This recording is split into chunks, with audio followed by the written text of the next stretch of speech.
back and bigger than ever. It's the unofficial 40 from Soonerscoop.com. Now, here's the entire Sooner Scoop crew. Carrie, Josh, Eddie, and Bob. All right, welcome back. It is the unofficial 40 podcast right here on Soonerscoop.com. And I'm fired up, boys. I get to talk finally. I've been looking forward to this all week, actually, especially after the events of yesterday when it was Studio Madness up here yesterday. We did not an emergency pod, but we did an instant reaction to the news of the Big 12 that I'm starting to think wasn't really news. I don't know. We've had so much stuff flying around about conspiracy theories, and I think we love a good conspiracy theory. So we're coordinating. Eddie Staples wants us to go on this afternoon. They're flashing hand signals. Josh, I it's thought a time, gang activity was going on in the studio. I wasn't sure if a hit was being put on me just to get rid of me finally. I mean, don't rule it out. Well, it always to me looks Josh like Eddie is just looking payroll. off into space because I can't see George. I can see Carrie and I can see Eddie. I can't see George off to the side. Well, it's not. Well, you set up told for us the when three Bob's shot. in here, you don't want to see him, and he's sitting in Bob's chair. Well, obviously, and it's. I don't want basketball doesn't deserve that kind of credit, so we're not going to give it. And I understand what we're thinking. Dude, they there. look pretty good last 3-0, 2 back-to-back 39-point Josh, victories. they look athletic. I'm with Josh. We're I'll believe it when I see it. We're against a good team. reallocating all of the recruiting budget for the Final Four budget because we're going to be at Bottled Blonde Josh, doing you're not going to be able to live go to Under shows. Armour this year. I'm sorry. I know that it's crushing. Just one less trip to Orlando, Florida. When do you have to? By the way, when do you have to take the kids back out there? When's the next Disney trip? Oh, guys, the next Disney trip is about 2.5 months away. It is not that far off into my horizons. It is a horror show that I am not ready for. My cousin and his wife are taking their kids out there next week for like Thanksgiving week. Oh, that's got to be. Well, say a little prayer for him, Eddie. Lead your congregation. Oh, believe me, I have. And, that's guys. I still cannot say, and I worry that it's a comparison thing. But Tampa Bay is one of the finest airports in the entire world, and Orlando is a hellhole. Yes, Tampa Bay Airport is underrated. It's so good. It really is. What makes a good airport? It's not Just too getting busy. around easy? Not too busy. Yeah. You're in and out. It's easy to get through TSA to the wherever your flight is. Like with your all the plane is. horror stories that you hear about Hartsfield in Atlanta or O'Hare in Chicago, I've never really gone into either of those. I've never minded Atlanta's airport. I haven't either. But I've also probably never left the terminal. It's the most militant baggage check-in, procedures. Like they yell at you in Atlanta. Oh yeah, believe me, I know. He I almost threw talked down. back to a TSA agent in Atlanta, and I thought he was going to prison. Well, because they made you take out like all your individual batteries and everything. it was like I got and here. I was like, this is not going, because I know Eddie probably as well as anybody, and I know his triggers. They were hitting every single one of them, and it was a it was a very large, athletic black man with a big, bold voice. So he was in command, and you were doing the screw this Eddie. It was also routine. like 6 a.m. Yeah. So, and we were on the way back from what I believe was a failed bull trip. What do we think Salt Lake City Airport's going to be like? I think it's going to be lovely. I am under the understanding that every person in Utah is as nice as they come. I bet it's like the Louisville airport, kind of real Never chill. been to Louisville. It's a very chill airport. It's like old, like when you go to Omaha, it's like old Oklahoma City's airport, like back in the 80s before all the renovations. It's just very chill. I've never been to Salt Lake City. I've never traveled through there. I've never flown through. Just like I've never even had a connecting flight. Should be fun. I'm excited. This is like one of those trips that I am kind of excited about, just for the purpose of it's going to be probably, if I had to guess, my first and last trip to Salt Lake City. So I look forward to it. The stadium looks kind of cool. I don't know what to expect on the game day atmosphere being at 10 a.m., but we'll see. Should be pretty good. Although I told Carrie before we got started, the weather situation is starting to become a little worrisome. Oh, is it? Yeah. I haven't even looked. I've heard that there is slight comparisons to Lawrence. Oh, well, they're going to lose. So Dylan Gabriel won't be throwing the football. Will they be able to throw the football? I don't think it's going to rain that much as it did in Kansas. We also thought that, though. Remember, we thought that going to Kansas, I know, and then we were it just like, it won't pissed rain on that us much. the entire time. Yes, yeah. Although I will say, I think Kansas is a much better football team than BYU. Yes. Do you think people in Oklahoma just forget to throw lose the ability to throw the football in rain?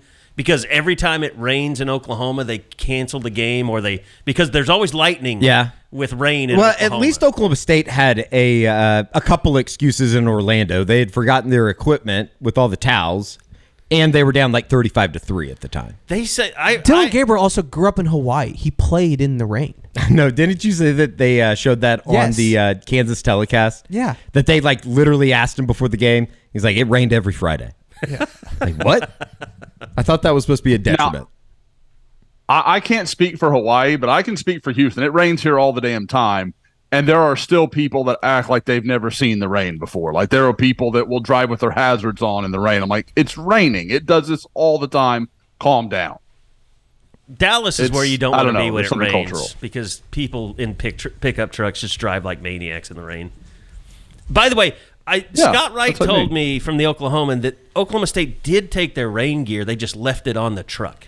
Oh, well, they just had to go out and get it. Yeah, they were running back and forth to get towels and things. That sucked. Yeah. Because that's quite an operation to bring everything in off the truck.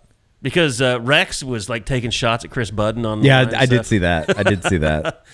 Do you think Chiefs the Gundy best. was just leave them on the truck? We need some excuse for this shit show that we're putting on the field right now. We can blame it on the towels and wetness. I mean, they lost that game before it ever started. And I didn't even want to. It was 17-0 before you looked up.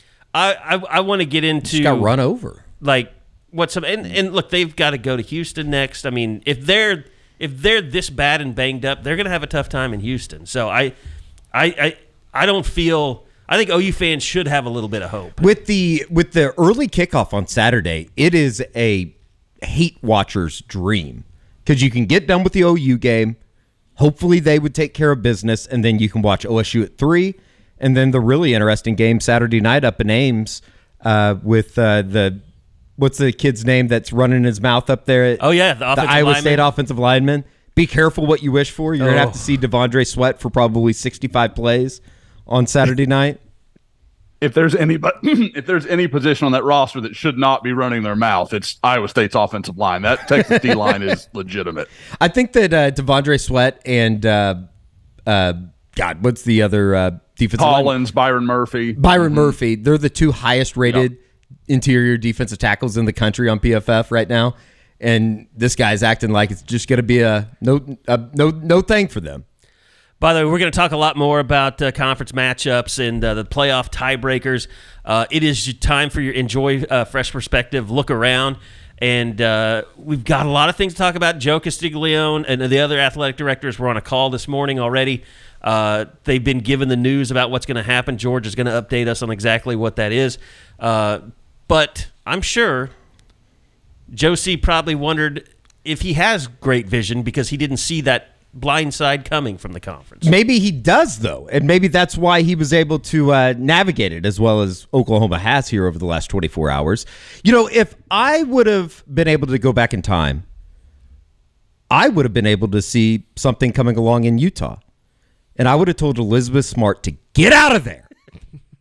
All because of Enjoy Vision, which is the best laser vision center in Oklahoma City, and it's not even close. The combination of mind-blowing technology, experienced eyeball surgeons, and exceptional patient care was life-changing for me.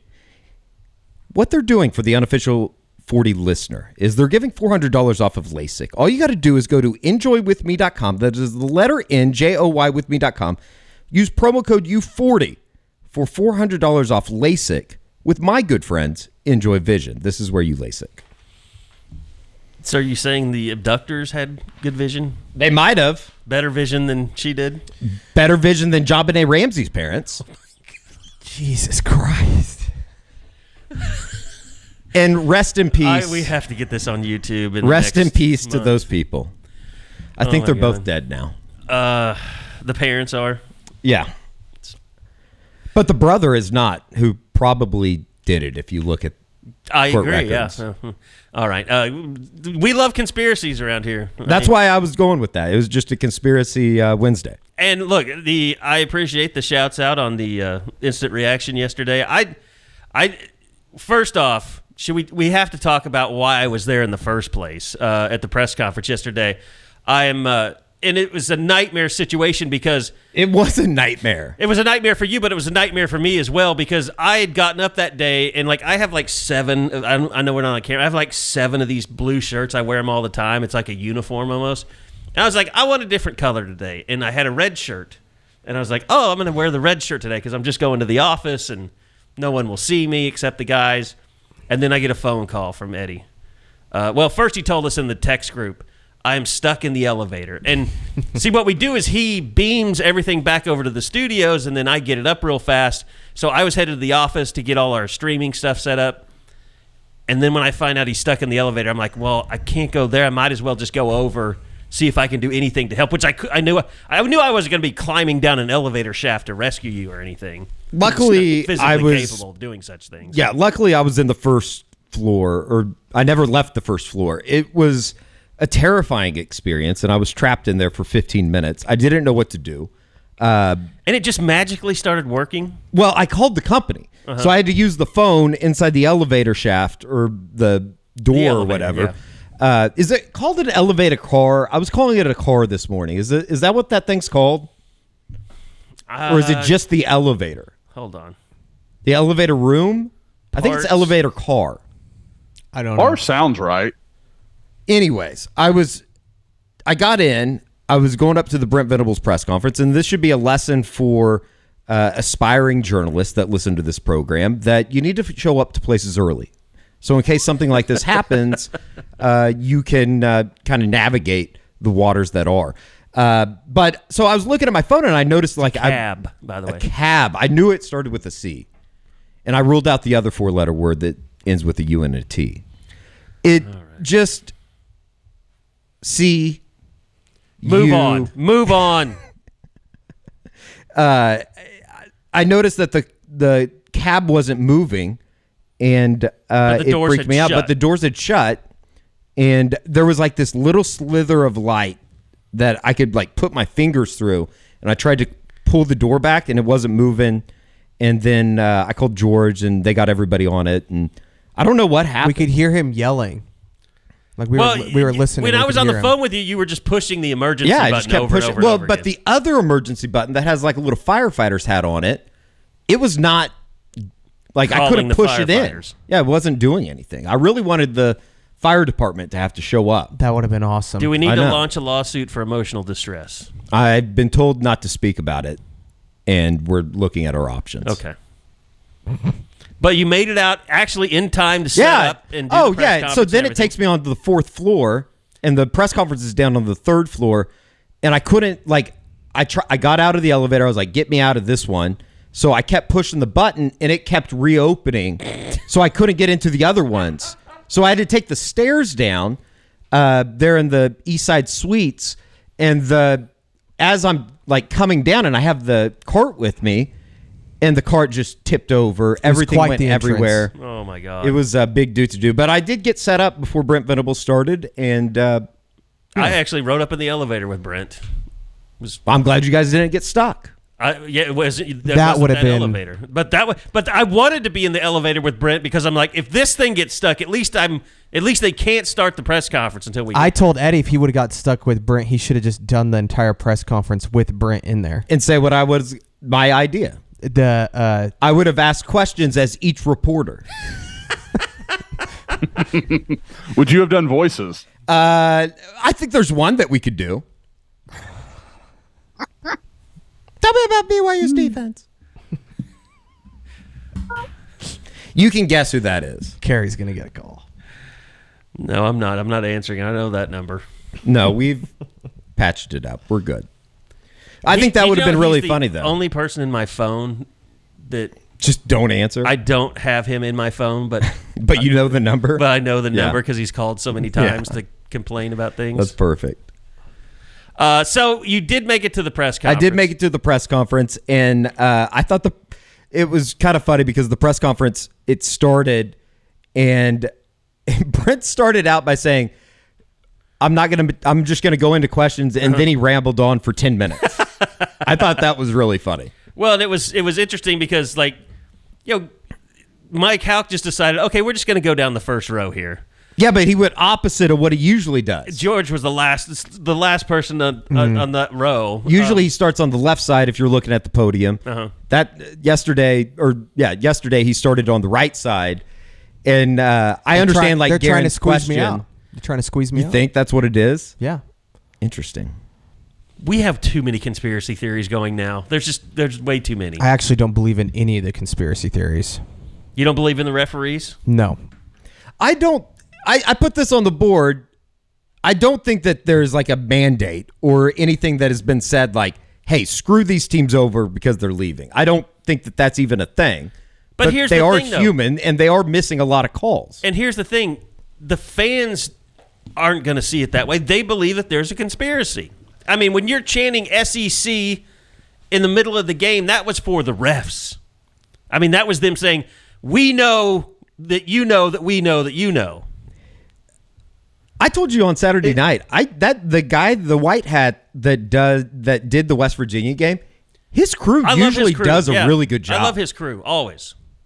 And really, I think him and the young guy both do a pretty good job. But outside of there were a couple of PIs that were called that I didn't think were PIs, but like the Drake Stoops thing wasn't a mistargeting or anything. No, that was a legitimate hit. And they got the Robert Spears Jennings thing that went into review. That wasn't a targeting, but they handled it correctly. Right.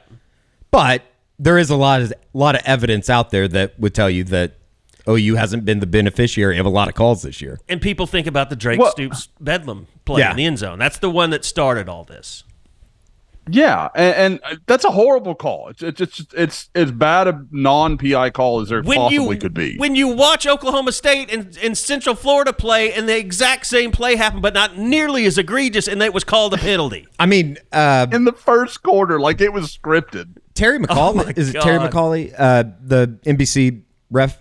We talked about it. He put out the statement on like kind of what happened. It was just laziness. Right, yeah. Laziness, and they missed were the out call. of position. Yeah. And they should have been hustling to better positions. But in that moment... And didn't he say that he thought the Big 12 has put that into some of their... Like some of that was, he thought maybe almost by design?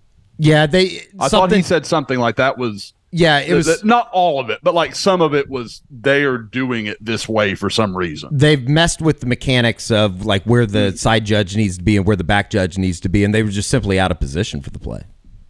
But even with that said, but the point being, I get where the fans are coming from. Sure. And I don't blame them. I'm not like, oh, you're like, we're never going to tell fans, oh, you're being stupid for thinking there's a... No, you have every right to believe that after some of the shit that you've seen. I think it's also one of those things that... The Big 12 needs to realize that, too. It's a little bit like telephone, and I think that people throw it out there, and then they read it, and then it gets retweeted or posted on Facebook, and then there's evidence that supports it. Yeah, and then it all of a sudden becomes like a real thing. Misleading headlines and certain stories that cause a stir. I mean, it's just ridiculousness. And I don't blame the fans either. I would, if I was a fan, I mean, my dad, he buys the conspiracy theory. I get it. Well, I mean, I think that both can be true, that it's not a conspiracy and they're also getting shit calls. Yeah, and I would also say that it's an incompetent conference. It really is. I mean, to have those rules sitting as poorly written as they were, I mean, the one thing about, moving on, if all teams haven't played each other, that was so convoluted a sentence. It didn't make a lot of sense, but everybody just using their brains were like, okay, I think this is what it means. And we all thought, okay, if 3 teams are tied and they don't all have they haven't all played each other, you move on to the next set of criteria. And there was an entire website built for that. And it was cool. It is back up. Yeah, it's back up. Yeah. With the correct tiebreaker rules, nice. Which, by the way, we haven't gotten the statement yet from the Big 12. That should come at some point today.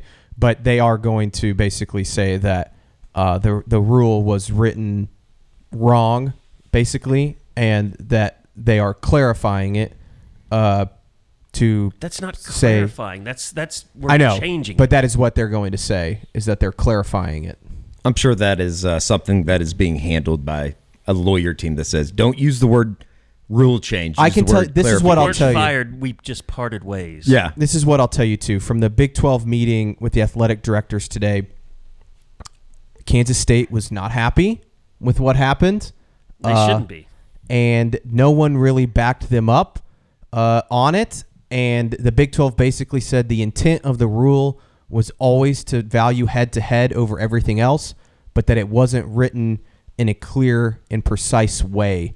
And so that's what they're correcting. I think if everybody's being honest, though, that we would all agree that Yes. they got it right at the end of the day. I mean, I don't know that they did, because How? how do you not Kansas value? State, you got beat. How do you not put the value on the fact that Kansas State went to Austin and played them, and it went to overtime? And Oklahoma State, if they had to go to Austin and play, they might not even be in this tiebreaker, because they sure as hell didn't look any good against UCF. But they did beat Kansas State and Texas. But that's why Kansas State and Oklahoma. Yeah, But right. that's why this falls They on. also got beat 45-3 to UCF a week ago. When the Big 12 added these 4 teams, the way that they set up the scheduling was probably the incorrect way to do it. Let me ask you this. The at the highest level of college football, the people who play for the championships are evaluated as a whole on their season, the entire resume of their season. Why aren't we doing that at the conference level? Why do you not look at a team's entire resume, just not, oh, they beat this team? You can't determine who is the best team by comparative scores. We all know this. There are certain games that don't make any sense, that why people win or lose them. It doesn't make sense why OU lost to Kansas after watching them against West Virginia. By that standard, we should. I think everybody agrees that the 12-team playoff is the way to go. Like, you are in a playoff. Here's my in point. In league play. Here's my point. The criteria of tiebreakers, the way it's set up now, places the value. The highest value that you have is to lose to the worst team. If you lose to the worst team, but you beat a better team, you should be punished for that. That's how the College Football Playoff Rankings Committee looks at it. They say, yeah, Oklahoma, you beat Texas, but you also lost to Kansas. I think what you're saying is true, because at the end of the day, let's say all these teams went out. If you looked at it from an objective perspective, who would you say are the 2 best teams in the Big 12? If OU wins out, Texas wins out, OSU, Kansas State wins out, who would you say those are the 2 best teams in the conference? I mean, but it's a toss-up to me between Oklahoma and Kansas You State. can't erase OU getting beat. But it's OSU that gets in. I know. Right. No, And it's I OSU agree, that gets Eddie. in. I agree. But would you, if OU and OSU played again tomorrow, who would you pick I to think win that OU game? wins probably 7 times out of 10, but they didn't. They didn't. But I know, but that's what Carrie's arguing. I'm not saying it's I know right what you're saying. either way. But you can't erase like the. You're just not giving it any credence. You know what I'm saying? I know what you're saying, but at the same time, they had an opportunity. They f***ed that up. Florida State. They're undefeated. I know. I just said that. They're undefeated. I get what you're saying, but that's like rewriting every year in league play. But Oklahoma State's 2 Teams biggest get wins beat. are also on their home field.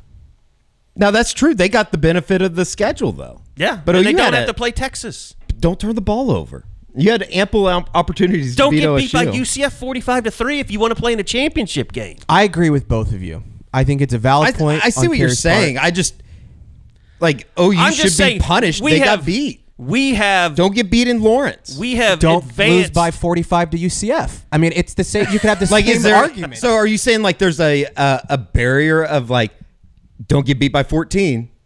Well, the College Football Ranking Committee.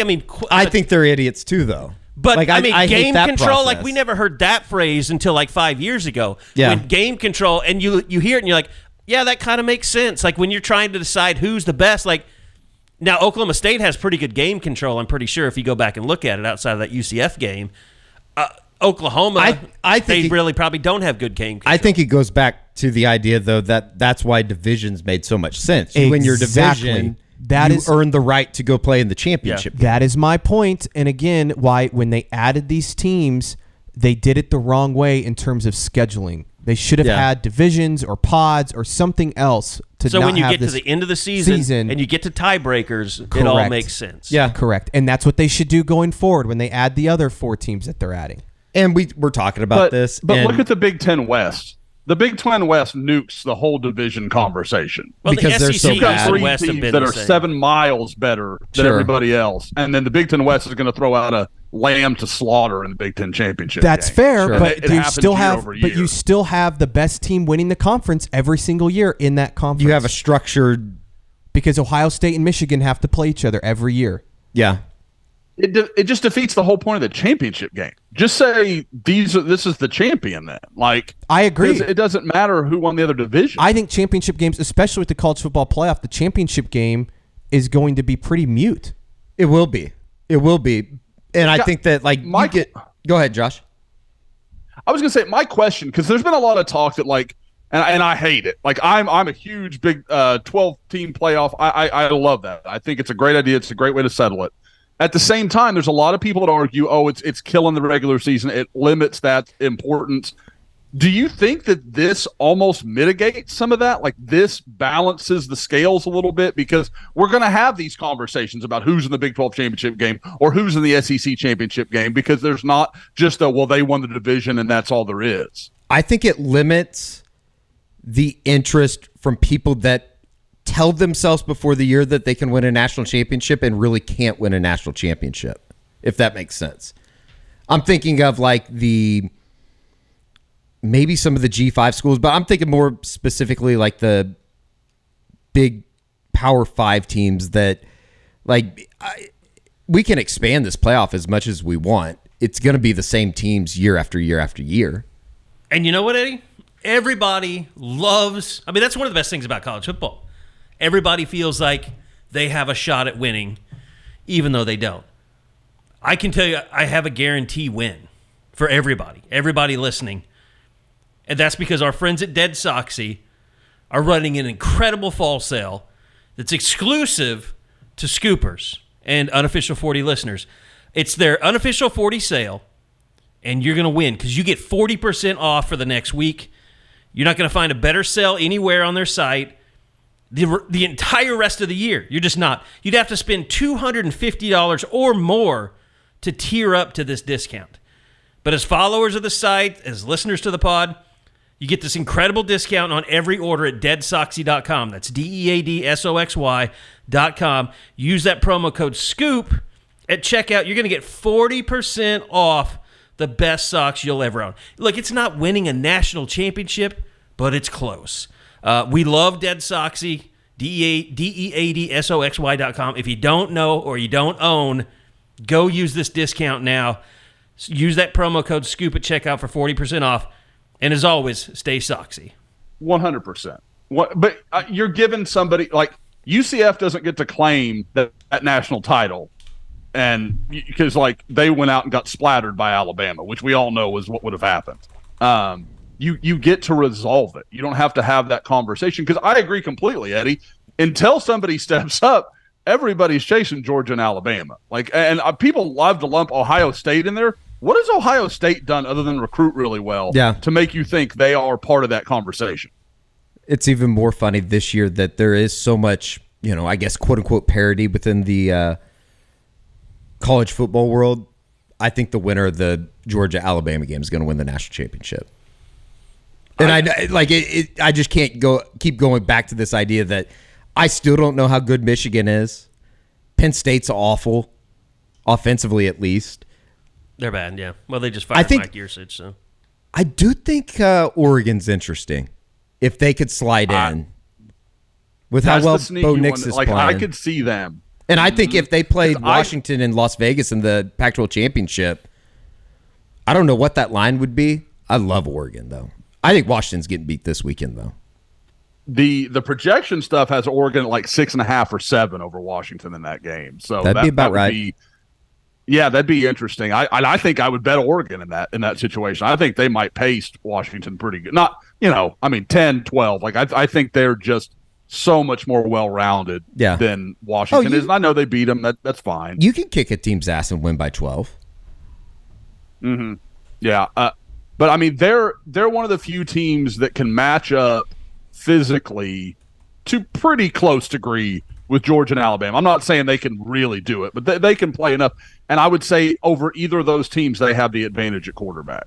So that can balance that scale a little bit. And so I think that's interesting. Michigan, I'm with you guys. Like, J.J. McCarthy's got to go to a level I've never seen him go to.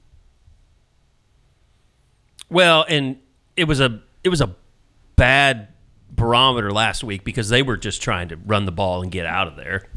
I mean, without Jim Harbaugh. I mean, I don't know if there's a bigger indictment of a football team than Michigan just running the ball. Basically what you said, Kerry, just literally running the clock out. Yeah. And not even caring if they gave the ball back to Penn State because they knew they weren't going to move the football. And maybe that speaks to how good Michigan is defensively as well. Franklin has a huge buyout, doesn't he? $60 million. Jeez. Yep. I mean, it's Harry. We haven't heard your Jimbo thoughts. We got to hear some Jimbo talk here. I was talking to Jimbo and Dabo. I was talking to somebody today in athletics, and I jokingly brought it up to them, and it was almost like us being pissed off that somebody else in our business had screwed up or made us all look bad. Like, it's across athletics, it's just a shot that is heard around the world. Like, every college administrator cannot believe that we're in this position where you can, and they believe it's going to be way over $100 million that's going to end up being paid just to get rid of the staff because of assistants and all that. Like, it's not just Jimbo's buyout; it's everybody else's that they got to get rid of and pay for too, because they had some long-term assistant contracts up there. But I mean, it's worrisome, I think, for all of college football. I mean, Michigan State, they're going to be on the hook for, I mean, I know they're trying to say it was for cause, but they're going to get in a bunch of lawsuits and they're going to end up paying tens of millions of dollars to get out of that deal. So it's amazing that this ended exactly how everybody thought it was going to end. I mean, here was the athletic directors of the country. They're sitting there saying, we could have built an entire athletics facility for what they're doing. Like, that's, I mean, what was it? Somebody has like a new $80 million thing. It's a big program. I can't remember who it was, and they were showing it off before a game. Florida? A facility? Florida. Yeah, I think it's Florida. Yeah. Like, and it was like $60 million, and it looked like a Taj Mahal. Like,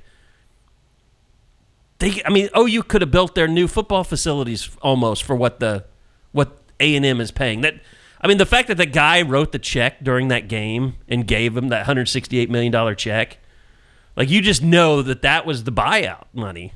It's amazing. It's also amazing, too, that, Josh, I think you were saying this, like, back when they hired Jimbo. When you look at the Florida State program, like, those people were, I don't know about necessarily happy to see him go, but I saw Ira Schofel tweeted something out this morning going back to Jimbo Fisher's last season. They got beat by Boston College 35-3. They had 5 5-stars, 5 4-stars, and a 3-star starting on the defensive side of the football. And they gave up 35 points in that game to Boston College.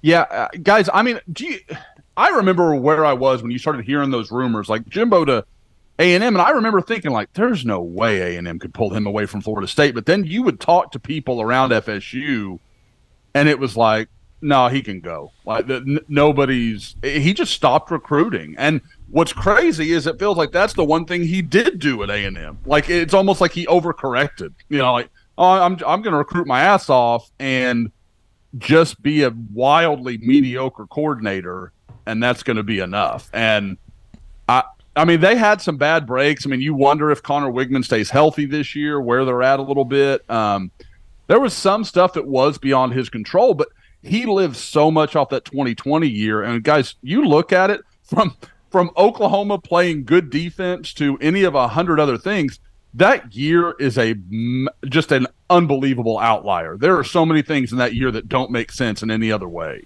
It was a crapshoot with how just college football was thrown together. I mean, you look back and they were basically a month away from not playing the entire sport. I think, and here's the other thing I think is, college football right now, they allowed this to happen with Jimbo, and they're allowing it to happen to other places. People are allowing their boosters to override their athletic departments and get themselves so upside down on these contracts. I mean, Lincoln Riley, you think USC would like to get back some of their $100 million? That's not going so well. If USC knew everything that they knew now, you think they would have still courted him? Like you said it the other day, like they were desperate. You mean that morning? Yeah, that morning, the early morning hours after Bedlam. Yeah, that early morning. They were desperate. Yeah. They were desperate, and that's usually when those most decisions are made. Yeah, sure. I mean, that's why A&M made that decision. I mean, you look at the resume, and everybody's looking at it in hindsight now, but Jimbo Fisher was never worth that much money. No. There's one guy that is. Nick Saban. Yeah. And Kirby Smart's the only thing that's... Kirby is, yeah. Kirby Smart's the only offshoot of Saban that's worked to the level that Saban does. Kirby's great, but there's a part of me that feels like with that roster, you would have to really be an idiot. And he helped put it together. I was going to say, he helped put the roster together. What did you guys think of Teddy? Did you guys see Teddy's on the Oklahoma Breakdown said that he thought A&M was going to hire Lincoln? I don't think it's crazy. And knowing what we know about Lincoln, anything can be ruled out. I'll say this. Nothing Everything can be ruled that out, Lincoln is saying right now are all the things he was saying about Oklahoma before he jumped ship. It is scary how similar his talking points are right now. I also thought Dion's thing yesterday was like, oh, he's going. He's gone. Like, you don't put that out. Yeah. Him and Dan Lanning could have been further apart. I was going to say, Dan Lanning's the only one that I believe right now. Yeah. Where he was like, I'm not leaving. He left no wiggle room. And that wasn't, I'm not going to LSU. That's, I'm not going anywhere. Like, I'm here. Think about this, guys, Josh. I mean, with Oregon and Lanning, that's Oregon's one of those places where people don't mess with you if you're a head coach. Alabama doesn't mess with you. Georgia doesn't mess with you. A&M messes with you. Texas messes with you. I think Oklahoma's a place where they don't mess with you if you're a head coach, as long as you're winning. And it's not coincidental that these places that have this sustained success, Ohio State's the same way. They have an idea. We're going to get the right guy here, and we're going to let him do what he does. Like, instead of we've got 27 cooks in the kitchen, all these money guys want their say. And I mean, I'm not saying that boosters at all these big schools. I mean, it's Oregon. We know who is running a lot of the decisions that get made over there. We get that. But he clearly is a guy that says, I'm going to give you what you need to win, and you guys do what you got to do, and kind of go from there. So that's fine. Like, it's not unlike, T-Boone at Oklahoma State. He put Mike Gundy in a good situation to win, and they've taken advantage of it. So like I said, these schools, I don't understand how they can't figure out. You can keep cycling through as many coaches as you want to. At some point, the problem's you. It's not the coach. I mean, Jimbo Fisher can coach. Kevin Sumlin can coach. Like, it's not an accident that these guys keep running into a wall and people keep saying, oh, it's a top 5 job. Yes, it's got a lot of money and it's really close to a great recruiting areas. Like, I get that those things add up, but that's always been true. Why for 40 years has A&M been irrelevant? Like, you can't just keep ignoring that and act like there's not other problems that they've got to figure out. Yeah, I threw this out there, and I think you had the same thought the other morning. Like, Dabo Swinney'd be a great fit for Texas A&M. The most perfect fit that I think, like, douchebag fan base. It's kind of perfect the way that would come together. And like with the unrest in Clemson right now, I could see it. I could definitely buy that. Like, if I'm A&M, I think Mike Elko makes a lot of sense. Supposedly there's rumors out there. Josh, maybe you've heard about this. He didn't really enjoy his time in College Station is kind of what I was told. So I don't know if, like, I think the logical thing is that makes a lot of sense. He did really well over there. He's done extremely well at Duke. I mean, they've become at least something in the college football world. But I don't know. Well, you remember when Brent, when OU was going through his coaching search, Josh, I think you and I, maybe it was you and me, Eddie, we kept hearing Dabo's name. Yeah.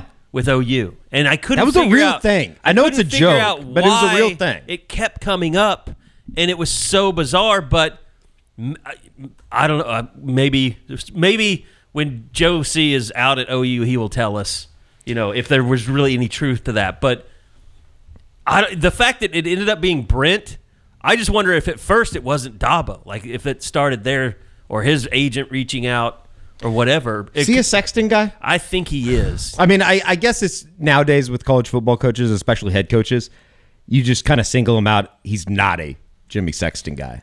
Well, Kevin Sumlin told me one time, Jimmy Sexton is your agent until you get the job you want, because then he just becomes a guy that pisses off your administration all the time. But I don't know if Dabo, you need to look it up and see. But if Sexton is his agent, he's in play. I don't know. I don't know where this would be. I mean, you talk about two groups that would just lock in the fan base and Dabo. That would just be like a brick wall of, you can't tell us shit. We are who we are. We don't care what you say about anything like that, because they can both make themselves believe anything they want to. And I think Dabo could have success at A&M, but he's got to change his. You're not going to compete in the SEC ignoring the transfer portal like that. Sure. God, Kirby Smart's in the transfer portal, and Kirby Smart's got the best roster. One of the better rosters we've seen constructed ever. There's definitely a mirror that needs to be put in Dabo in front of him. He has created a lot of his own problems. Yeah. Because he takes these hardline stances. We're not going to do this. We're not going to do that. Leave it open, man. Just let's see. Because again, do we feel like Mike Norvell has a poor culture at Florida State because he's taken on transfers? No. That's a good football team that's fought through some tough stuff, thought through injuries. Hell, Keon Coleman, the big star transfer, is playing through injury right now. You're going to call him he doesn't care about the team? No, man, he's trying to win. Yeah. This must be BYU week.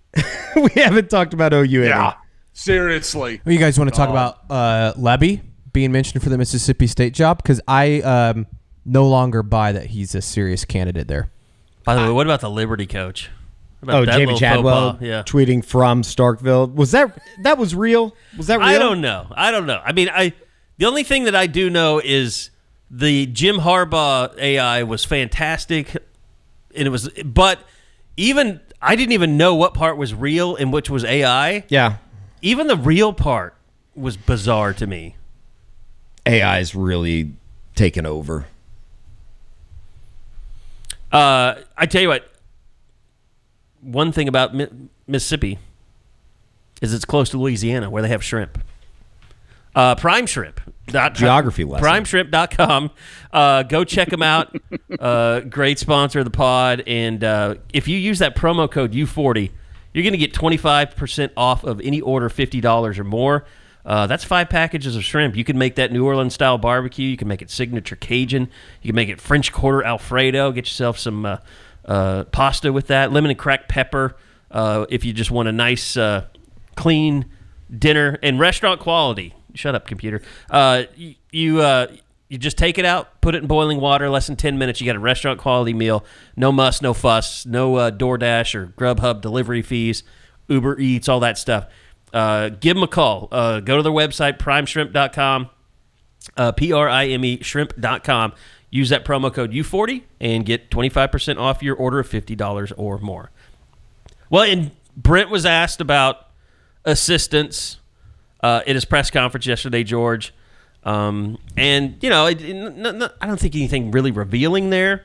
Well, I mean, he definitely said, don't just take a job to take a job. Which he would give that advice. Right. And I'm not saying that it's read between the lines, but I don't think Mississippi State is the job that you just jump for necessarily. I don't know, working with Zach Selman maybe, but I just don't think he's from what I'm hearing. If Zach wasn't at Mississippi State as the athletic director, I don't think there would have been any dots even connected. Like, his name was associated with Mississippi State, maybe because of his experience in the state of Mississippi with his year at Ole Miss. Mm-hmm. I don't think that Jeff Lebby's name would have even have come up.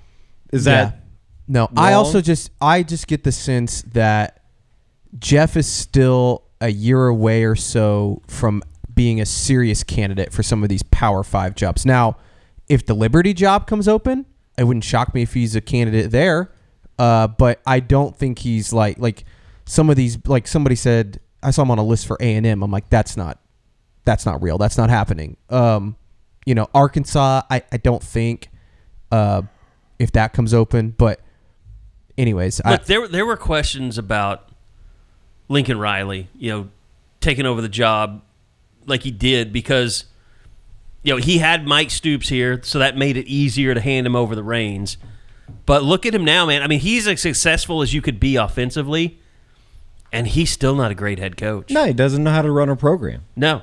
He knows how to call an offense. He's been a coordinator. I mean, Brent hasn't proven anything yet. No. I mean, it looks better. Yeah. It's going in the right direction. Yeah, but there's still things can he get Oklahoma to Alabama and Georgia's level? Sure. That's the question that has to be answered. 100%. But Jeff Lebby hasn't achieved anything near those two when it comes to just being a coordinator. I would also say that, and I don't want to rehash this, but the Bryles thing that happened earlier this year will not do him any favors in these conversations. No. It just won't. No. How much do you think that hurt him this year, George? Like, I think that has, it was something that the farther he gets away from anything like that and from the Baylor period, like, he just gets to it gets easier and easier to kind of, for that introductory press conference isn't quite as hot. But Correct. With this happening this season, that just feels like a gigantic issue. And considering Zach Selman and his, connection to Oklahoma, that only makes that more relevant for the Mississippi State conversation, in my opinion.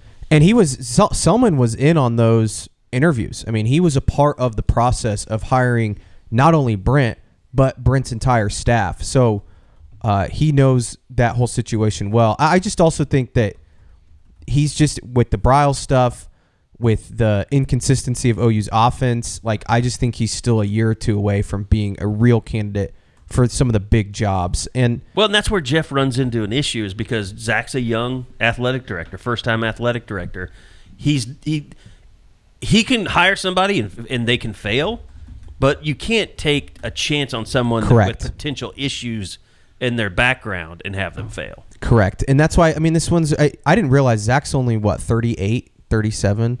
Yeah, I think so. And this is a big hire for him because it's a very young age. Because I'm 36. I do think he is, maybe the predecessor to Joe C. Sure. When Joe C. And so, he's got to go make a good hire here so that he can continue to be, a potential candidate for that down the line. So, I don't know. I think, again, Jeff's name is going to continue to pop up because it's just easy to connect dots, but I don't think he's leaving. I think there's also a commitment from him to wanting to see through the Jackson Arnold stuff. I also think there's a lot of people out there that want to see how does Jackson Arnold perform under Jeff Lebby, because that is his guy. That is his, quote unquote, Baker Mayfield, Kyler Murray, Jalen Hurts, whatever, to like Lincoln Riley was. Like, he needs to have the offense churning with Jackson Arnold. Let me ask you something that was restarted yesterday, and I'm asking this because I really like the kid. He's been one of my favorite guys to cover as a quarterback at Oklahoma. But how would you guys feel if Dylan Gabriel went somewhere else after this year? Like, left Oklahoma and didn't go to the NFL? Right. Or tried to play professionally? Like, maybe he got a great NIL deal somewhere and he realized, I'm going to go make $1 million this year and then I'll try the NFL. I wouldn't blame him. I wouldn't blame him, but I kind of get I would be really shocked. I get the feeling that he's ready to move on from college. I wrote... If it doesn't work out, it doesn't work out. He's got an agent. Yeah. I mean, he's going to field some offers. There's going to be people that call saying, hey, I mean, it happened to Tanner Mordecai. Sure. But I mean, SMU literally told him, go find someone else to play because we got this 5-star behind you. We want to get his career going. as much as Brent yesterday said that he was like, I don't know, I think there is an understanding he's leaving. I think Dylan had a conversation. I wrote about this the UCF week. He had a conversation with his dad. This is it. He wants to play in the NFL. He came into this year saying, this is my year to put myself in a position to where I can get drafted and have a chance. So I don't think that's changed. And the way he's played this year, I think he will. Well, yeah. There's a chance. I think we said, I can't remember, I think I was talking to Gabe Eichert about this, and he was like, look, the Texas game is huge for Dylan Gabriel because if he goes out and plays well and wins it, he's probably moved himself up to a 4th-round draft pick potentially. Now, he might have fallen a little bit since then. I mean, but if he wants a chance at the NFL and believes he can play in the NFL, there is no better time to go than now after this season. Even if it's not what fans feel like is a Baker Mayfield or a Kyler Murray type season, it is. And I guess I'm just asking because I'm kind of pissed at Curtis for even getting this thing started again, but because he asked the question yesterday. He's not coming back. No. And also the Jackson Arnold redshirting stuff has nothing to do with any of it, in my opinion, either. Yeah. I think that's the a way that non-story Brent too. answered that question. Did that almost feel like that was, we haven't had that conversation because we don't need to have that conversation. Yes. He knows what he's doing. I know what he's doing, and that's it. He already said that. He said it way before back in the August. season. He said that This is was his final year, season. yeah. And I think it was just one of those deals where he knew he said that before. He didn't want to speak for Dylan. Yeah. He doesn't want to 100%. come out and be like, yeah, he's declaring for the draft. Yeah, it's over for him. He has 2 games left, possibly 3. I would be for sure totally 3. shocked if he doesn't go through senior day activities next Friday. Totally shocked. I don't even think it's like a question. Yeah. He is. That's what's going to happen. And the Jackson Arnold stuff with him getting redshirted, I don't even know how that's become a thing. I don't either. And I think maybe that's what led to people questioning Because- is Dylan Well, I think Gabriel coming back. OU looks at it, but OU looks at it for the Jackson Arnold stuff. OU looks at it as there was not a situation where they were going to play him. Yeah. Because It would be productive for his development. correct. And so they're like, well, why not? If we don't need to play him, why not just redshirt him? Yeah, sure. There's no harm in it. You have There's that zero option. harm in it. It's like the use it or lose it timeout at the end of the first half in college basketball. Yeah. Which I think is gone now. And I But- just don't buy this whole narrative that he needs to play to prepare for the SEC. And I know I brought that up after Right. what game was that I was like, should they play Jackson Arnold? Bedlam. But I was Faithful also Bedlam Eskridge Lexus podcast. I was also like blacked out. But the Jesus. but that narrative, it doesn't make I don't buy that a few extra series this year is all of a sudden going to help them beat LSU on the road. taking in Baton Rouge. Taking a couple snaps to run out the clock in a 39-point win does not prepare you to play in Baton Rouge. Correct. No, it doesn't. But I am one who believes he should. I don't agree with the logic. I think he should have played at some point this year. That end of game, I get that. You're not going to burn his red shirt for that. You're saying throw him out there in the thick of things. Yes, Like let him have play real packages serious. ready for him. Well, we had talked Yes. about how and they did. It just the offense was having trouble at that time. Well, the package was stupid. Well, I mean, Yeah, it was a Exactly. It Now, was a criminal misuse. I would be very surprised. Whatever bowl game they go to, I would be incredibly surprised if Jack. I'm not saying he's going to split reps with Dylan. I bet he plays in the bowl game. Yes. Well, That would- that'd still burn the shirt, wouldn't it? yes. No, not in bowl games. Yeah, You bowl can- game. Freshmen, no, they don't. Not anymore. Pretty sure they changed it during COVID. Huh. And they never went Because back. remember all the And they freshmen never that, changed it back. Oh, yeah, I don't think that because they did. There was, I think, when they I missed played that. Florida, I they thought it had played gone back. some freshman quarterback by the time. I mean, It was Emory Jones. Yeah. Josh is Googling it. I'm pretty sure that That's exactly what I'm the doing. 4 games do not count in the bowl game. You can play any freshman. I hope you're right, Eddie, because I just went based off of what you told me that, and so I answered somebody's question that way. When Josh I'm is pretty sure. when Josh is searching on the internet for something, he looks like a doctor that's trying to figure out how to give someone bad news. I'm so ready to get this on YouTube. According last December, it was still in play. That's the most recent thing I can find that says that was still the way it was. That bowls were not going to count toward a red shirt. I'm looking forward to asking Trace Ford. So Eddie's right. Trace Ford if he's Or gonna Eddie come was back. right. Yeah. Yes. I think I might ask Trace this week if he's going to come back. And so they have a handful of guys that I'm like, Trace. Look, I love Trace. I don't know if he's going to make it in the NFL, especially the injury stuff. He could come back and make some good money in NIL and play a very valuable role on this team. Like at him, I think DeJoun Terry. I don't know what he's going to do. He could probably actually make it in the NFL, but like I don't know. He could come back another year. They've got a handful of guys that you could. I mean, I'm so curious in what Farouk is going to do. Because he's somebody that strikes me as I think he it could started. really come back. I think it started last year. The redshirt thing. Okay. And it wasn't just for games that were. I think that It's all bowl actually games. that was like early signing day thing. Like I think those came about the same time,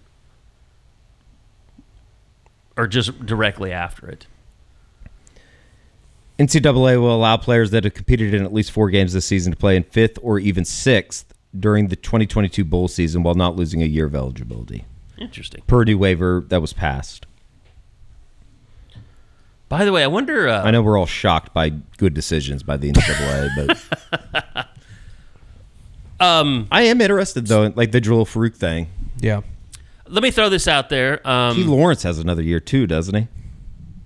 He does. He could take the COVID year if he wanted it. He's another guy though that I wonder if they're like, hey, I mean, the way that Peyton Robert Bowen Spears Jennings is- playing, he was great on Saturday, getting his first start.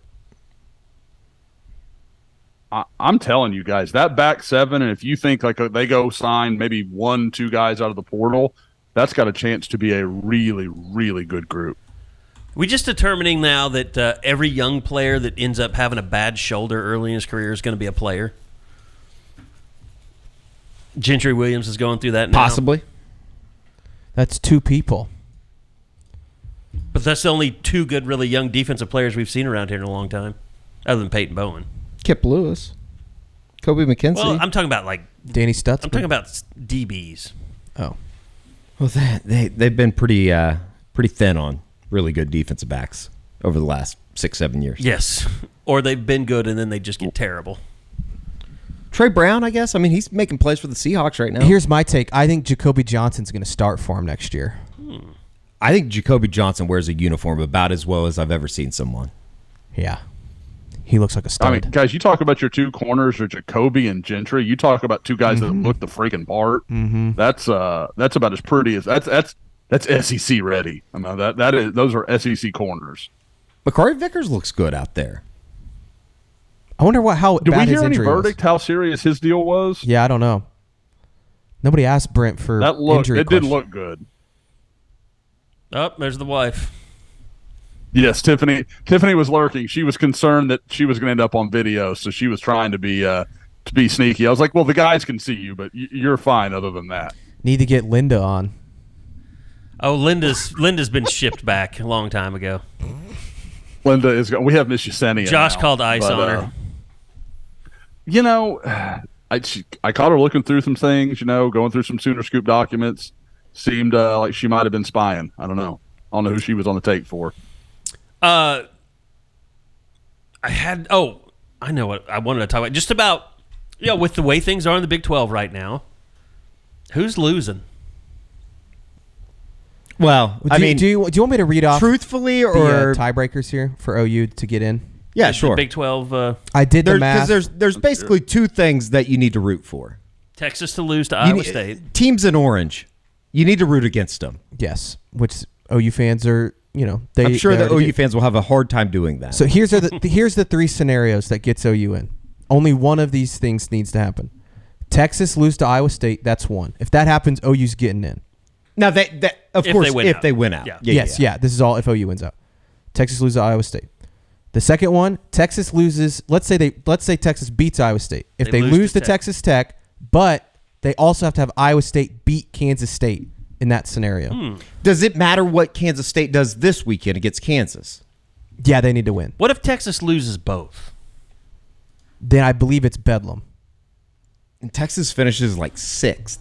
Yes. Isn't there? And that would. There's 2 ways for Bedlam to happen. Then, is for Iowa State to beat Kansas State and Texas. Correct. I think. I don't know. I don't have that in front of me. Let me get to the third. The third one is OSU loses any of the last 2 games. OU's in. I don't know who they play in each of these scenarios, but NAU with BYU. Yeah, Yes. he's saying he doesn't know who OU would play in the Big 12 championship. Yes. That's just Got to get it. OU Got it. to the championship game. I mean, I like to tell myself that Iowa State has a chance this weekend. I just don't. I don't know what Texas is going to look like. Because that game was so weird last week, and it was obviously going on during the OU game. It went from 26-6, and all of a sudden we're sitting in the post game, and TCU's trying to get the ball back to go win the game. Yeah. Like the Jonathan Brooks injury, I think is intriguing, but there's also a part of me that goes, yeah, I could see CJ Baxter going off for $150, and it really doesn't matter. It is at Ames though. Yeah, and it's at night. Yeah. And at they're playing well. I think that's tricky. I would say of the It's gonna be a tough scenarios, game. I would say that's the most likely chance for Oklahoma to get in. Sure. Is for Iowa State to beat Texas. Because I think Oklahoma State will go down, beat the piss out of Houston. Yeah. I also I wonder don't if think Ollie Gordon will be BYU able to play in that water. game though. I also don't think K-State's going to lose another game. I think K-State's going to win out. You don't think? Oh, I you think they are. will. And that's because if Texas beats Iowa State this weekend and then OSU beats Houston, then OU's going into last week hoping that not only Texas loses to Tech, but Iowa State beats Kansas State In Manhattan. Yeah. Or that OSU loses at home to BYU. So they're not, this weekend you're going to basically know if OU's getting in or not. I think so. I think Josh is right. I think it really comes down to can Iowa State beat Texas. So all that fighting I did on Twitter last night was for naught. Yes. Damn it. And Rocco Beck, can't turn the ball over. And I think Texas is probably going to have their way. Although, if they can hold up on the offensive line, I mean... You've been saying all week, though, Eddie, that you thought Iowa State was going to win. You literally told me yesterday, you're like, I might put a lot of money on Iowa State. Well, I am, but Gambling that is doesn't... illegal, sir. None of But that that's going doesn't on. mean that I think it's actually going to happen. That's more for fun. That's more for our watching experience Saturday night in Salt Lake City. I'm providing entertainment. Guys, what do you think about the news? Quinn Ewers, apparently our guys inside Texas reporting that earlier this week that he's going to be back next year. I told George yesterday, am I just an idiot for thinking, yeah, duh? Well, it's because some mock drafts had him really high before the season started. Yeah. I think somebody had him at like it's 8. duh from his tape, but it's not duh from the fact that everybody in the world expects Arch Manning to be the starting quarterback in 2024, and that's clearly not the plan. Yeah. And I don't know. That feels like, I mean, Arch seems like a really level-headed kid for being as young as he is, but there's going to be some pressure, whether it's from his family or from people around that program. Texas. If Ewers didn't lighten it up to start the world, Sure. Yeah, it's like we were talking about earlier with too many cooks in the kitchen. Like there are going to be people that want Arch Manning on the field. Well, it's not a problem as long as you're winning football games, right? Like that, Sark can always fall back and say, we're 10-1. Or 9-1. What do you mean? We need to make a change or whatever. What if Arch and they're going to start the year without Jonathan Brooks. Yeah. What if Arch transferred he to won't be A&M? Follow To where? To Scabo. A&M. Oh, if Follows Arch Scabo. transferred to A&M? Yeah. They gave him a $100 million NIL deal. I mean, it'd be very A&M. I don't think it would mean, I think it would mean very little on the field. Yeah, I don't even know. Hot take, and I'm not like Arch QAnon guy. I love Arch Manning. I still don't know if Arch Manning is like great. I know he's really good. Here's the thing: Texas knows. So you think they keep him around? No, But I'm saying if he's If Texas thought he was great, wouldn't they be like, okay, Quinn, you can go to the draft? Yeah. Mm-hmm. They would have been. That's true. They definitely would have been like, Quinn, it's your time. We think you're going to be drafted high. We've got to move on to Arch. Yeah, I mean, if they thought he was special, they'd be like, "Hey, man, it's time." That's not to say they don't think he's really good. Yeah. But Yeah, I mean, they may still believe in him, but like, guys, we all know, like when those guys, because I like the two that always stick out to me is like the second Adrian Peterson was on campus, they were like, "Holy hell, this guy is unbelievable," and the other one was Creed Humphrey. Like I remember people talking about like Creed is like truly special as a center. Well, and you you're guys, like, well, okay, it's a center, but still. you guys all know this. I mean, we've all been told it. Like, even before fall camp was over, every coach on that staff believed that Jackson Arnold was a dude. And it was very much, they won't say it out loud, but they know that he's going to be an upgrade over Dylan Gabriel.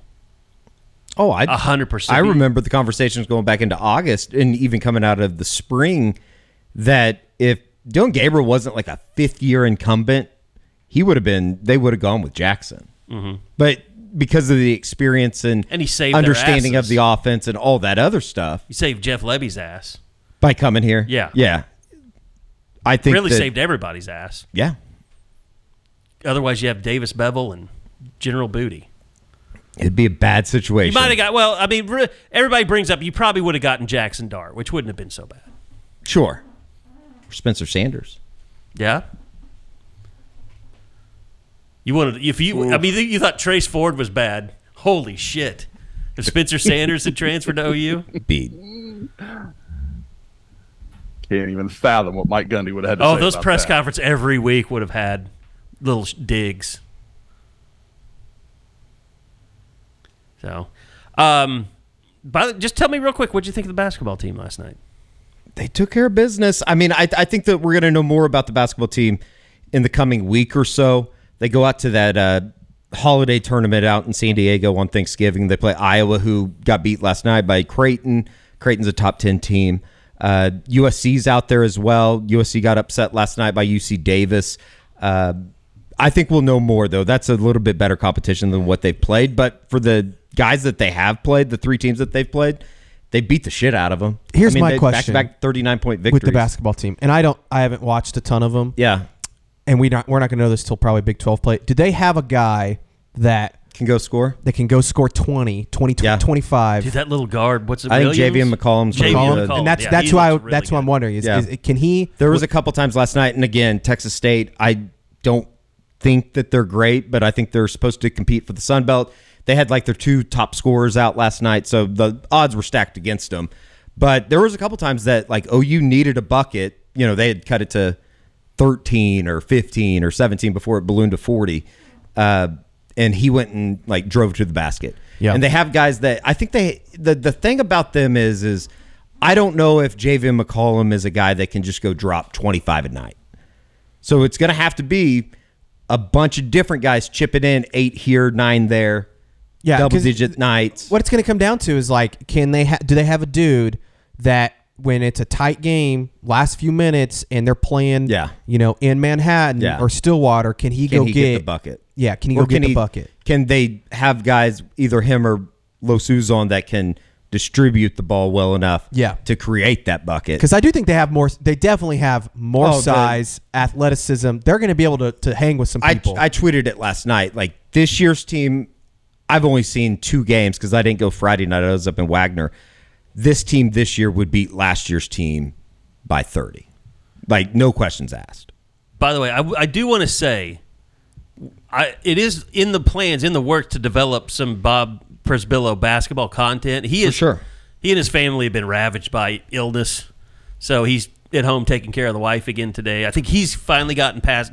He's not even. He was going to Salt Lake, and he's still. Now. He's still. I think he's still under the weather. Man, he has a nasty cough.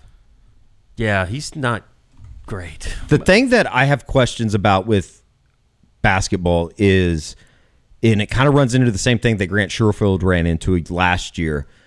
Like, when you start playing the DeJuan Harrises of the league that are really good defenders and that are going to get up in you, like, I just don't know, like, physically if he's ready for the Big 12. Yeah. I haven't gotten that familiar with him yet. I love Jalen Moore, though. Jalen Moore, Rivaldo Suarez, those are guys Jalen Moore is the guy that's had the hamstring issue. Yeah, that's from Georgia Tech. Yeah. Rivaldo Suarez is from Oregon. Trey Darthard's from Southern Utah. They're guys that have played quality Division I basketball.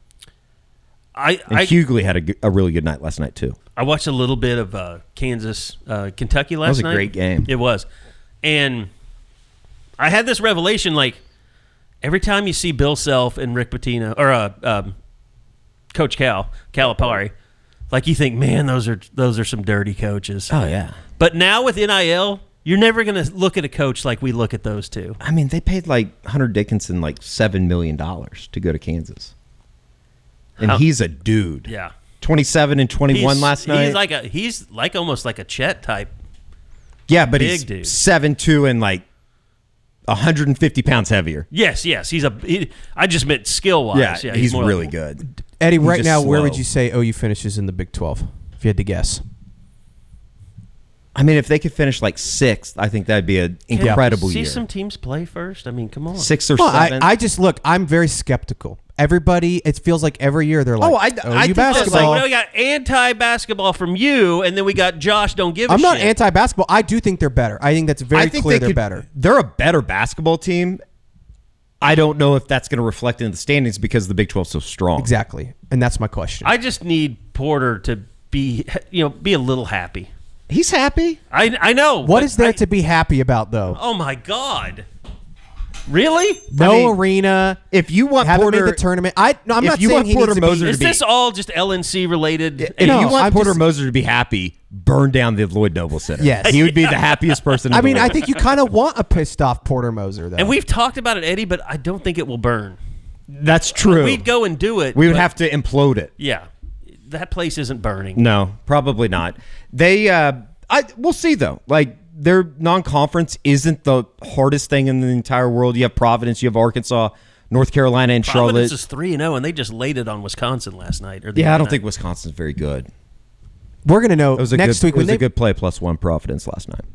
We're going to know next week if they go beat Iowa, who I'm assuming is just a very above average. They're exactly what you would think Iowa is. Exactly. Like I mean, but Iowa's made the tournament the last few years. Like, I'd Right. rather watch women's Iowa than men's.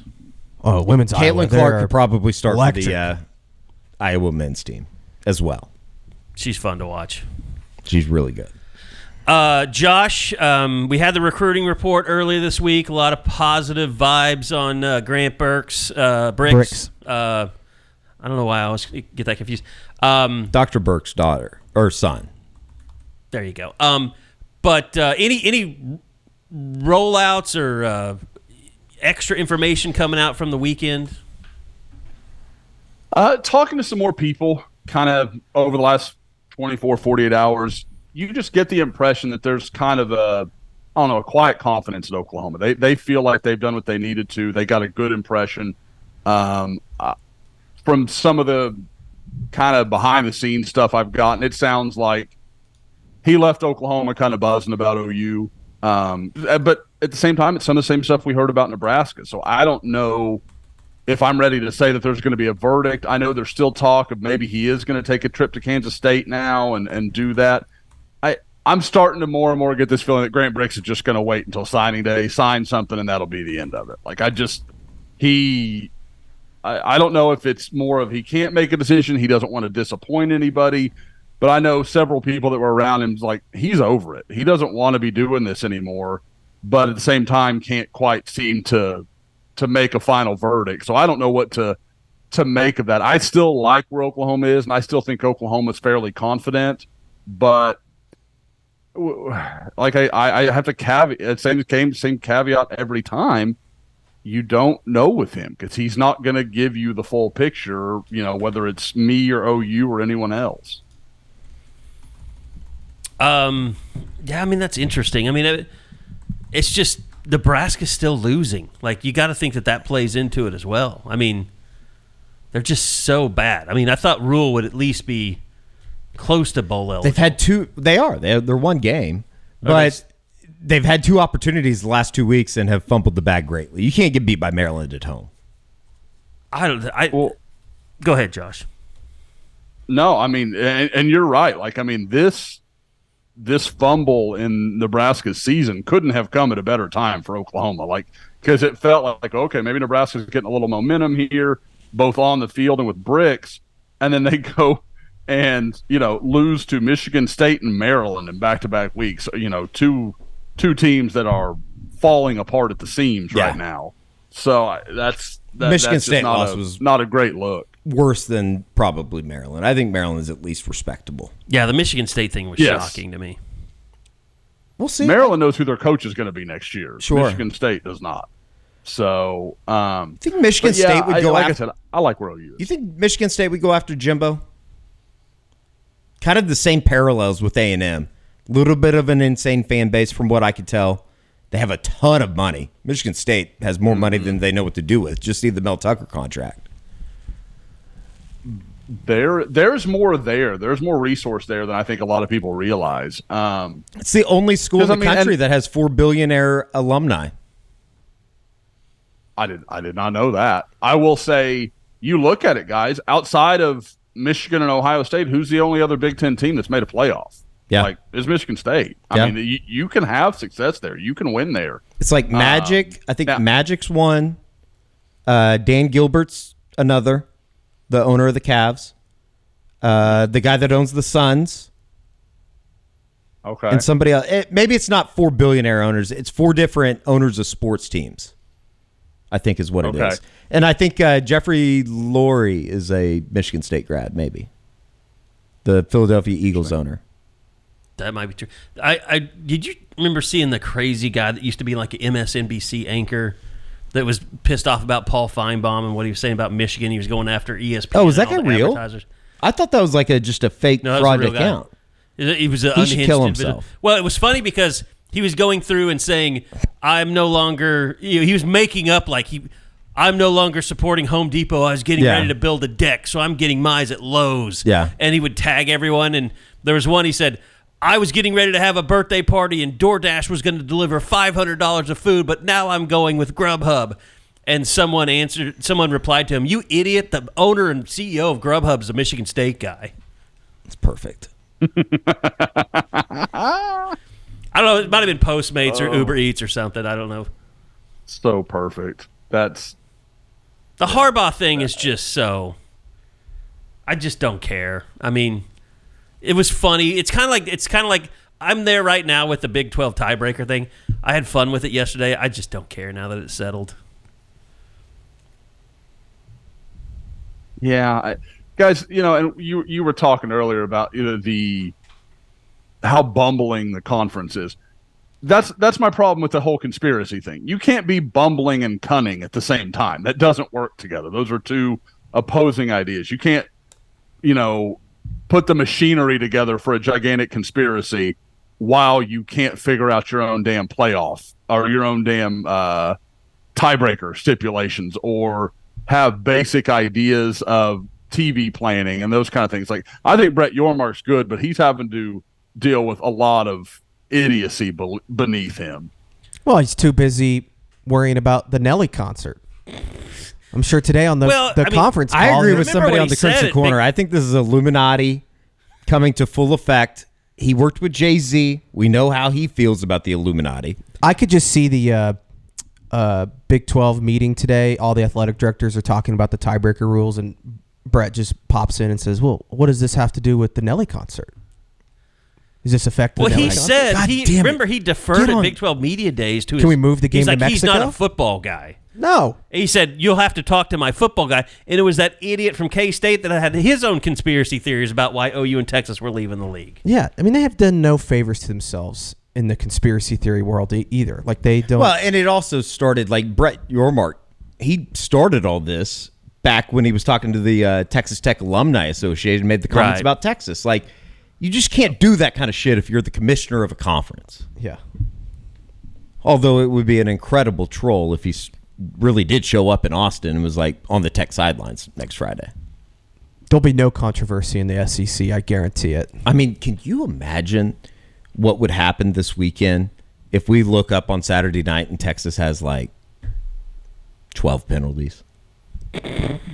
That's the thing, is Texas hasn't They haven't had a game yet, have they? Where it's been like some debated if it was No, their but job. I mean, if you just read Twitter and stuff during Texas games, and you look at what Texas they fans, feel like they're getting they screwed. feel like they're definitely getting screwed.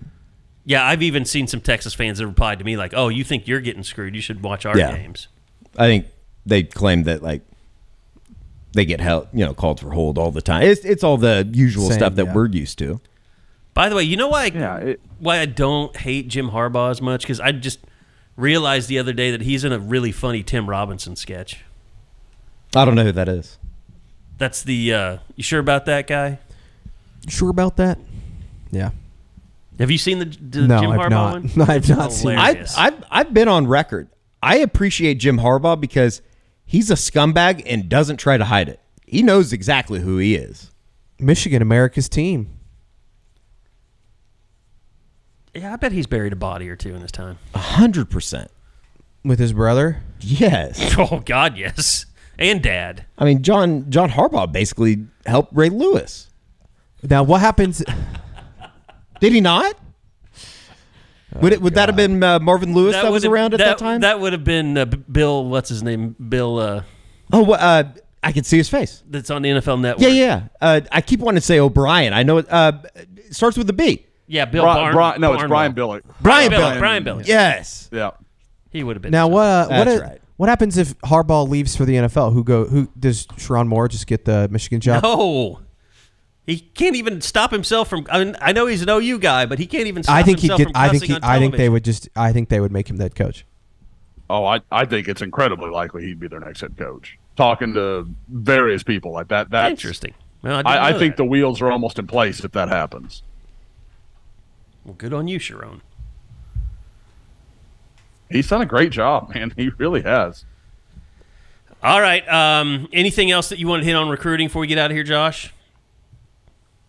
Just quickly, we talked about leading in last week, Alex Shield Knight and his decision. I know we talked about it in the recruiting report. And again, if you're not watching those, get onto YouTube/Sooner Scoop. It's not that hard to find. We can't bring you practice video. At Sooner Scoop. We had someone complaining that we don't have enough practice video, but we can bring you tons of recruiting video, in-game stuff, and the recruiting report is great to bring some context to a lot of, really all the YouTube stuff that we're doing. It's to kind of bring context to all the interviews that we do, and I know some people just like sitting and watching raw video of interviews, but we're trying to kind of make this in context to where we can break it down for you and show you exactly what makes some of these guys special, and you see them play in different positions, and it's like we had the offensive line guys last week. That was really good to see that video. So that's, but no, you go ahead. You were talking about Shield Knight. Yeah. Just again, a good win for Oklahoma. This is a guy that was an early offer from Miguel Chavis and Brent Venables. Really active. Eddie saw him. He had a big night in their first round win over Broken Bow.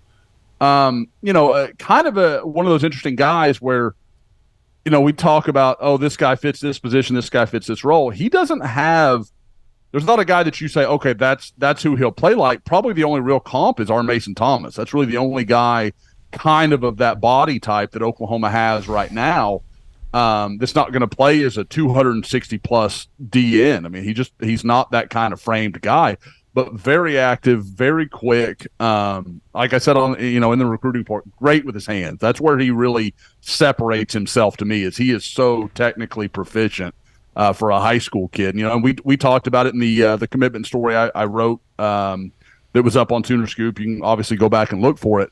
Where he talked about, that's something he really prides himself on.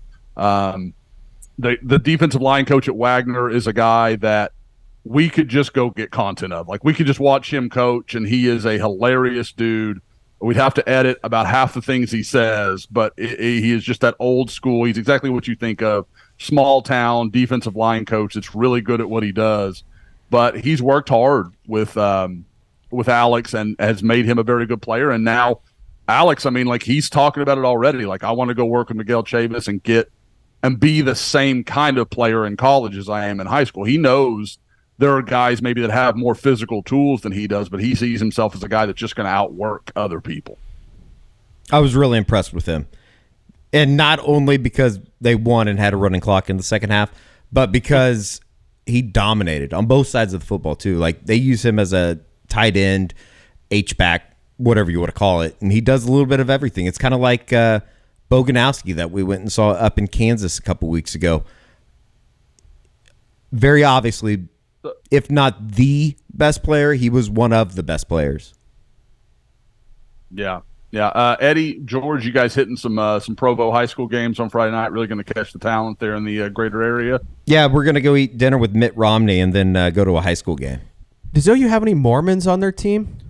Doesn't Mitt Romney's nephew play for BYU? He used to. He was the quarterback a couple years ago. I don't think he's still there. Mm-hmm. That's a good question. I don't know. What was the question? Does OU have any Mormons on their team? Oh. Controversial. Would Brent allow that? Is Brent a you Mormon? wonder about like some of the poly guys, that kind of stuff with all the Jonah Mormon Laulu missions was talking about that because he's from Utah. I don't think he is, but I know that, yeah, as you said, Josh, there's a ton Jonah of Laulu's Samoans. from Utah? Well, he's from Hawaii, and there's a bunch of Samoans that end up at BYU, I think. I was like, I had no idea he was from Utah. No, he's from Hawaii. Yeah, that's what I knew. I said he was from Utah. I meant he knew a bunch of guys that ended up at BYU or Utah. I mean, we talked about this the other night. It's like driving back late night from some of these games, whether it be Kansas or wherever, like all the Pac-12 games that you listen to, I'm so glad that I don't cover any of the Pac-12 schools because I would not be able to pronounce half the rosters. Yeah. Well, you can't pronounce half the rosters now. That's what I'm saying. It'd be even worse. All right. I think that's going to do it. Enjoyed it today, guys. Nice to just talk for a little bit. So I appreciate it. And George is picking BYU to win on Saturday, by the way, as we went through all these bold tiebreakers. prediction. I am, yep. Definitely. By the way, don't forget about that Dead Soxy offer, best offer ever, 40% off. And check our Twitter or X. We're going to have a contest to let you guys decide what the U40 sock is going to look like. Do people refer to Twitter as X? I think losers do. Usually when you credit, so it's becoming like how you credit it now because people are, I mean, is it just easier the to whole say X? aggregation industry is built on, publishing tweets now. Just writing 300 words with a tweet. Yes. That's become journalism. Carrie, what's your Whoop saying? How's your sleep doing? I put my Whoop. I got my Whoop You back. see, I'm charging it, Yeah. so it was dead. Are you sleeping well? I slept 2.5 hours last night. Jesus, that's terrible. I feel fantastic. Your Whoop's got to be like, You this have the is sleep not patterns good. of like a high school boy.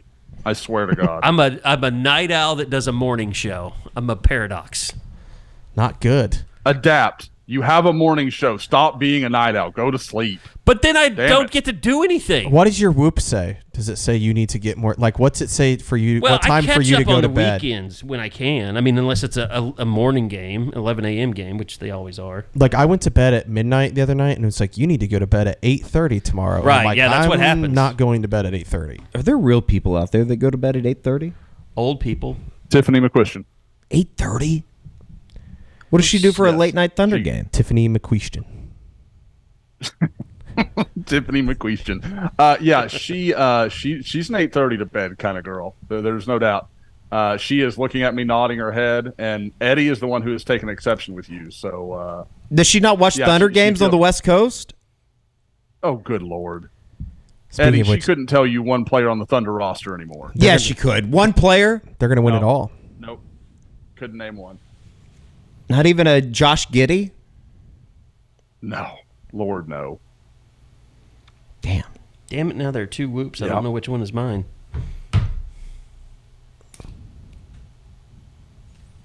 All right. Okay, that's going to do it. That is. Thank you, everybody, for listening. We'll be back again after the Shit's just going haywire all of a sudden. We'll be back after the BYU game with the Eskridge Lexus post-game podcast, and we'll be back again next week. Don't forget, we also have the game day preview coming up. Max Olson, I believe, is our guest this week. Yeah, really looking forward to that, kind of talking about the landscape of the Big 12 this week. Yeah, that's going to be cool. So anyway, thanks for listening. We'll see you guys back here next week for the Unofficial 40 podcast from Soonerscoop.com.